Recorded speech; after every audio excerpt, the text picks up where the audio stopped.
I'm Mike McKay. I work with Highland Specialty Grains and McKay Seed Company. I'm the Director of Research for Highland, so I do all the barley breeding for them as well. But most importantly, I try and provide the best quality data for you guys on your farms. Obviously, we do research here on Highway 2, and we're trying to expand the places that we test. So at all of our locations, we try and have 1 to 2 sites and just provide the highest quality and the best replicated trials that we can. So hope you enjoy the field trials that we have for you today. Hello everyone, welcome to the McKay Seed 2020 Variety Trials. My name is Micah Butcher. We're coming to you from the field in Thornton, Washington, looking at our plot tour. Welcome. Hi there, I'm Kevin Reed with McKay Seed Company. I'm based out of the Roselia office. We are doing a virtual variety trial for you guys today, and if something sparks your interest and you want to come out and take a look at it, feel free to reach out to me at 509-721-0341, and I will try to make it out here with you, and we can go through these trials on an individual basis. Thanks for coming. Here we have Melba. It's a medium short, like semi-dwarf variety, meant to replace JD. In my mind, it has a fit more down here in the Palouse country. It yields better down here. It's going to stay stood up if you're under a high precipitation year, high yielding year. One thing to watch out with all the clubs is no Hessian fly resistance. So if you have a known Hessian fly issue, you probably might want to look for a variety that has resistance. Next we have JD, and as you can see, this one's quite a bit taller than the Melba. Actually, it's not quite that tall. I was kind of squatting down. But anyways, most of you know JD, also being a club, no Hessian fly resistance. And this one can go down under high production. So if you're in one of those areas, I'd be looking at Melba rather than JD. This is Alum out of WSU. This is a very good wheat for covering all your bases. So it's got good yield potential and a little bit better protein than the Syngenta varieties, but not quite as good as that 9668. So I think it's a really good balance to that area. Obviously, it's got aluminum tolerance. So if you're in those acres, that can be an issue. Look for this variety to have a good fit on your farm. This is AP Kimber CL Plus. So this is a clear field option if you're looking for that application in the hard red spring wheat class. It's a little bit better for stripe rust than 9879, so it's a little bit better in that category, but still something you might need to manage. Protein is another thing that you'll have to watch, but overall very good yield potential for a clear field hard red spring wheat. This is AP Venom. This is another new one out of Syngenta or AgriPro. So it's another variety that's got really excellent yield potential, but this is more of an irrigated wheat, so it's adapted to the real high rainfall and the irrigated acres. Protein is another thing that you're going to have to manage on it, but it does have really good bread quality. But stripe rust is something that this is the first year we've seen in it, so that might be something we need to manage in the future as well. This is SY Gunsight. This is a replacement for Bullseye. So its strength is really, it's got incredible yield on a lot of acres. It's a little bit lower on the protein side, grain protein, but if you can manage it well with your fertilizer, I think you'll be all right. Really good for fusarium tolerance if that's an issue in your area, and the bread quality is really good on all these Syngenta hard red spring wheats. This is Kels. This is a little bit older variety out of WSU. It's very similar to Alum in a lot of ways. It's got good protein and pretty average on the yield potential for a hard red spring wheat, but it seems to have a much better fit in that low rainfall area over the Alum and some of the Syngenta varieties. This is SY Renegade. This was the top of the trial last year for the hard red spring wheat, so it's got incredible yield potential. Stands pretty well. We haven't seen any lodging, and this is pretty high fertility and high management sub-irrigated flat. The protein can be a little bit of an issue, but if you manage it well, I think you can really do well on your farm. Seems to be holding up really well for stripe rust here this year as well, so very good yield potential with Renegade. This is WB 9662. This is another hard red spring wheat out of Westbred. It's really more adapted to the irrigated acres. Very late maturity here in the high rainfall, so it might not have the best fit, but it does have excellent protein potential and pretty good yield potential as well if you can get that high rainfall that it likes. Also very good on stripe rust. This is 9668. This is the highest protein wheat that I feel is on the marketplace today. If you're in a place where protein can be an issue, I think this is the wheat to go with. It seems like it's got pretty stable and good yield across a lot of acres. Good test weight coming out of the Westbred program, and just has a real good adaptation with good stripe rust resistance. This is WB 9879. This is a line actually out of Montana from their hard red spring wheat program. It's kind of average on the stripe rust resistance, you can see here, so definitely something you want to manage with a fungicide.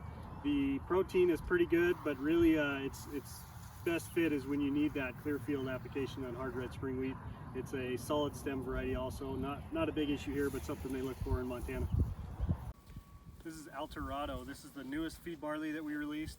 This is very similar to Champion in a lot of respects. It looks a lot like Champion early on. Right now it looks a little more like Xena. It is a Champion by Xena Cross. Really good test weight. Just overall a very similar disease package to Champion, and we've marketed as a direct replacement for that. Overall it's probably the toughest, responds well to the drought, but obviously under irrigation not an issue, but seems to be a very good variety for all of the feed barley acres out there. This is Claymore. This is our tallest feed barley, but it stands really well with the best of these other varieties. The Fusarium head blight tolerance is really exceptional on this. In Canada and Manitoba, we've seen a lot of data where it is competitive with Xena, which was also really good at Fusarium head blight tolerance. Overall, just a really good feed barley variety. You can actually go up on the seeding rate a little bit on this and it still stands well. Overall, just a really good yielder for us, good for that Fusarium if you're worried about that, and just has good adaptation to a lot of the PNW acres. This is Oriana. This is our shortest feed barley that we have available on the marketplace, so standability is definitely what sets this apart. Best stripe rust in our lineup, stripe rust resistance in our lineup for feed barleys. Overall, it's a really solid variety for mid to high rainfall as well as the irrigated acres because of that short height and the standability.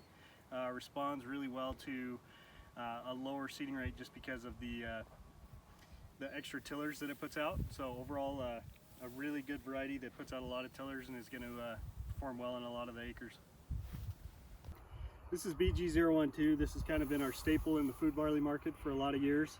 It does really well in the high rainfall, and obviously on a flat like this, sub-irrigated flat like this, it's going to do really well. Up on the hilltops, it can get beat up by the stress a little bit, but overall it seems to do pretty well for growers around this area. We've seen a little bit of stripe rust this year, so might need a fungicide besides just that herbicide timing. Overall has a really good fit for the high rainfall Palouse acres as well as the irrigated acres. This is BG Katana. This is our newest food barley offering. So this is actually a replacement for BG012 on a lot of acres. So anywhere that you don't have irrigation or that real high rainfall, this is going to have a better fit. It's earlier maturing by quite a bit, so it dries down from the ground up, so you don't have those late green straw. It's also quite a bit better for stripe rust. We've seen a little bit this year, but I think the guys that did a fungicide with herbicide timing have held up pretty well. So overall, it's got a real good adaptation to that mid to low rainfall. And then in this high rainfall, it seems to have a little bit of a fit, maybe some overlap with the BG012. But overall, really good variety for that food barley market that we've got here in the PNW. Next up, we have AP Mondovi. It's out of the AgriPro program. This is a taller wheat for the North Palouse area, targeted more towards the 12 to 18 inch rainfall. It's a 2-gene Clearfield Emmy wheat. It does look to be a little bit better on rust than like a 1035. Would give you a good plant back option for a Clearfield ground. Next up we have Diva out of the WSU program. This wheat has more rust resistance than Wit. It has Louise in the background. Was a really broadly planted variety in our area in North Palouse out to eastern Washington, and we did see some lodging in it, and so it started to lose favor. Our next variety is Ryan soft white spring wheat. It's an earlier maturing variety, going to be quite a bit earlier than the Seahawk. So a lot of times people that want to run Seahawk and get pushed up later in the year, it may be wise to switch over to Ryan to make sure you're not fighting, trying to get it cut in the fall. Ryan has pretty decent stripe rust package, although this year with the high amount of rainfall, it did break on rust and some people had to spray it for a second application. It is a good yielding variety.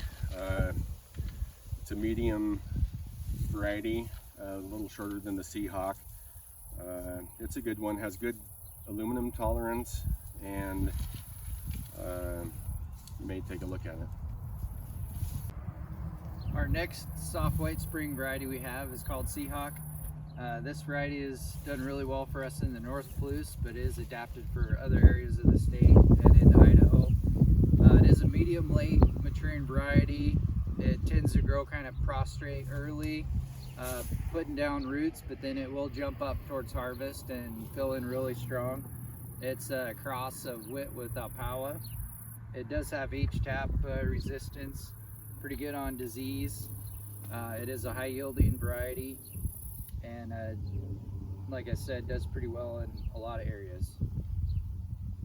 Our next variety is Tico soft white spring wheat.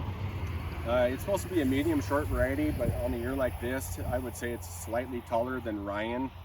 It's an excellent yielder, has good aluminum tolerance, good Hessian fly resistance, pretty good on stripe rust, although it did get some rust on it this year, not quite as bad as Ryan. Last year at this location it topped the trial, so this is a good one to take a look at. Next is 1035 Clearfield Plus. This is a Nick cross, so it can get rust. It is an early variety though, and it has done well in years past, but on a year like this with high precipitation, as you can see, it can get pretty rusty, so you want to be on top of it with the fungicide program. Our next soft white spring wheat is Westbred 6121. This is a shorter variety. It's early maturing.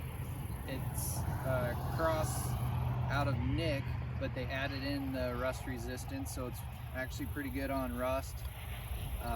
It's a Westbred variety with high test weight and is broadly adapted to eastern Washington, North Idaho area. Next up we have Wit, which is out of the WSU program. This is a medium short variety. It does pretty well in average rainfall to higher rainfall. I would say can get rusty. We saw that this year. One that you may want to put a fungicide application on to get your max yield potential. And it is grown in Whitman County area primarily.